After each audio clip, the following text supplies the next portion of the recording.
Hello everyone, welcome to my YouTube channel अनमोट master. आज हम लाइंस एंड एंगल्स को समझने की कोशिश करेंगे। तो आइए समझते हैं। सबसे पहले लाइंस। लाइंस हमने तीन प्रकार से पढ़ी हुई है। सबसे पहला line segment, second one is ray and third one is normal line. अब तीनों में क्या डिफरेंस होता है?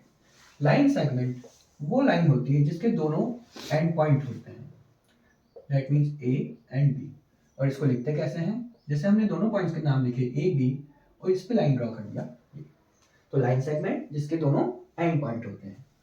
अब बात करते हैं हम रे की। रे में एक एंड पॉइंट और दूसरा पॉइंट मूव होता है टू द इनफाइनाइट। अगर हम इसको लिखने की कोशिश करें, ए बी लिखा पॉइंट और इसको एरो बना दिया। अब बात करते हैं हम लाइन की। तो लाइन ऐसी लाइन होती है जिसके दोनों and point two the infinite move करते हैं। ओके, ए बी, और इसको लिखते हैं हम A B both side arrow. Okay, अब ये तो बात हो गई लाइंस की। अब हम बात करते हैं एंगल्स की। एंगल्स क्या होता है? जब भी एक एंड पॉइंट से एक रे या लाइन, ठीक है, इसे हम बेस बोलते हैं और इसे आर्म। अब एक एंड पॉइंट से एक रे निकल रही है जिसे हम बेस बोल रहे हैं, और दूसरा आर्म मूवेबल होता है, ठीक है। और इन दोनों को मेजर करने के लिए जिसका यूज किया जाता है इसे हम बोलते हैं एंगल या फिर एंगल्स, ठीक है। अब आर्म जैसे हमारा नॉर्मल हाथ हुआ, इसको हम मूव करते हैं, मतलब कुछ ना कुछ एंगल या कुछ मेजरिंग क्वांटिटी बन रही होती है। तो इसमें भी कुछ ना कुछ चीजें बन रही होती हैं। जैसे हम बात करें, हमने अभी तक एंगल्स पढ़े हुए हैं। Acute angle, right angle, obtuse angle, straight angle, reflex angle और एक कंप्लीट एंगल। ओके, अब बात करें हम एक्यूट एंगल की, तो एक्यूट एंगल का मेजर होता है 0 डिग्री से 90 डिग्री तक, मतलब मोर देन 0 और लेस देन 90। इस में बने हुए एंगल्स को हम क्या बोलते हैं? Acute angle. अगर हम बात करें राइट एंगल की, तो वो एग्जैक्ट 90 डिग्री का होता है, ना ही 90 से एक कम और ना ही 90 से ज्यादा। Now obtuse angle, more than 90 और लेस देन 180 डिग्री के एंगल्स को हम बात बोलते हैं ऑब्ट्यूज एंगल। अब now straight angle, exact 180 degree को हम स्ट्रेट एंगल बोलते हैं। रिफ्लेक्स एंगल, मोर देन 180 और लेस देन 360 को हम रिफ्लेक्स एंगल बोलते हैं। और complete angle that is 360 degree revolution, ठीक है। अब इन सब को बनाते कैसे हैं या इनका शो कैसे करते हैं? बेस आर्म और मूव वाला, या फिर इसको हम एक्यूट एंगल्स को शो करवा सकते हैं। बात करें स्ट्रेट एंगल की, तो ये एक परपेंडिकुलर होता है दोनों आर्म के बीच में। Obtuse angle more than 90, straight angle किसी भी पॉइंट पर बने। रिफ्लेक्स एंगल के लिए आपको एक्यूट एंगल बना के उसका रिवर्स फॉर्म रिफ्लेक्स बनाना होता है, तो ये वाला हो जाता है रिफ्लेक्स एंगल। और कंप्लीट एंगल होता है एक ही लाइन पे ओवरलाइन कर जाए, मतलब आर्म मूव होकर 360 कंप्लीट कर ले और इसी पर बन जाए, तो ये वाला हो जाता है कंप्लीट एंगल।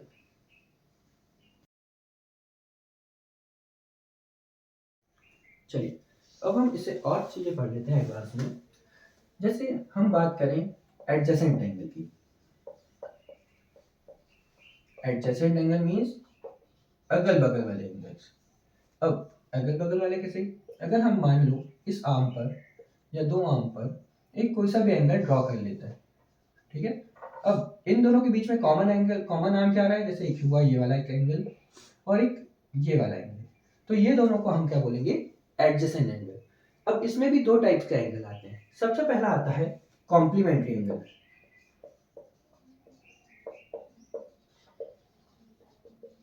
कॉम्प्लीमेंट्री एंगल, अब ये एंगल क्या होता है? ये वो एंगल्स होते हैं जब किसी भी एडजेसेंट एंगल्स का सम 180 हो जाए, just like angle A plus angle B. Angle A plus angle B का सम कितना हो जाए? 90 डिग्री। तो इसको हम क्या बोलने लगते हैं? Complementary angle. Just an example, जैसे एक एंगल ए की बात करें, अगर एक एंगल 63 हो जाए, ठीक है, और एंगल बी 27, ठीक है, अब चेक करते हैं कि ये कॉम्प्लीमेंट्री एंगल है या नहीं। Now angle A that means 63 plus 27 add करने पे अगर 90 आता है तो ही हम इसे कॉम्प्लीमेंट्री एंगल बोलेंगे। Otherwise just an example, 57 plus 34, अब इसको ऐड करने के लिए देखो 91, तो इस एंगल को हम कॉम्प्लीमेंट्री नहीं बोल सकते, इसको एक जनरली बोलेंगे हम एडजेसेंट एंगल। दैट मींस ये वाला एंगल कॉम्प्लीमेंट्री नहीं होगा। जिस दोनों एंगल्स का सम अगर 90 हो जाता है तो हम इसे कॉम्प्लीमेंट्री एंगल बोलते हैं।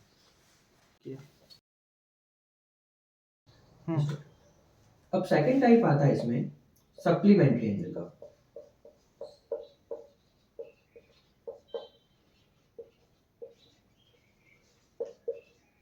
सप्लीमेंट्री एंगल दैट मींस अगर किसी भी एंगल्स में दो एडजेसेंट एंगल का सम 180 आ जाता है, that means angle A plus angle B का सम कितना आ जाए? 180, then it is called supplementary angle. Example ले लेते हैं, जैसे हम बात करते हैं angle A is equal to 100 degree और angle B is equal to 80 degree. Now 100 plus 80 is equal to 180 degree, ठीक है। अगर मान लो ए की वैल्यू 90 हो जाए और बी की वैल्यू 27 या जो भी नंबर आपको लेना है, मतलब दोनों एंगल्स का सम 180 नहीं आ रहा है ना, तो इसको हम कॉम्प्लीमेंट्री एंगल, सप्लीमेंट्री एंगल नहीं बोलेंगे। ना ही ये कॉम्प्लीमेंट्री एंगल होगा और ना ही ये सप्लीमेंट्री एंगल होगा। ओके, कॉम्प्लीमेंट्री में दोनों एंगल्स का सम 90 आएगा और सप्लीमेंट्री एंगल में दोनों एंगल्स का सम 180 आएगा।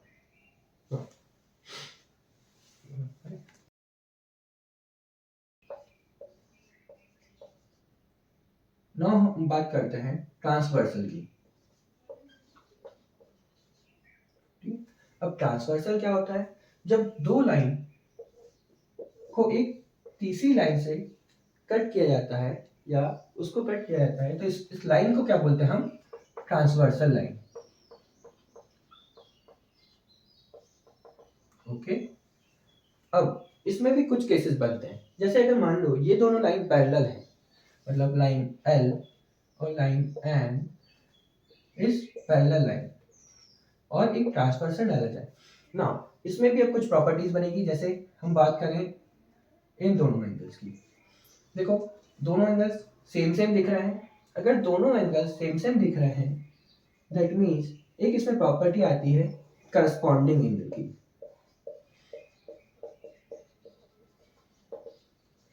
करस्पॉन्डिंग एंगल, करस्पॉन्डिंग का मीन ही होता है सिमिलर, ठीक है। जैसे एंगल 1 2 3 4 5 6 7 8, तो करस्पॉन्डिंग एंगल्स क्या क्या होंगे? अगर हम उसके पेयर की बात कर ले तो angle 1 is equal to angle 5, that means ये सिमिलर एंगल्स सेम होंगे। सिमिलरली देखो 2 और 6 को, 2 और 6 सेम जगह बन रहे हैं, एंगल 2 एंगल 6।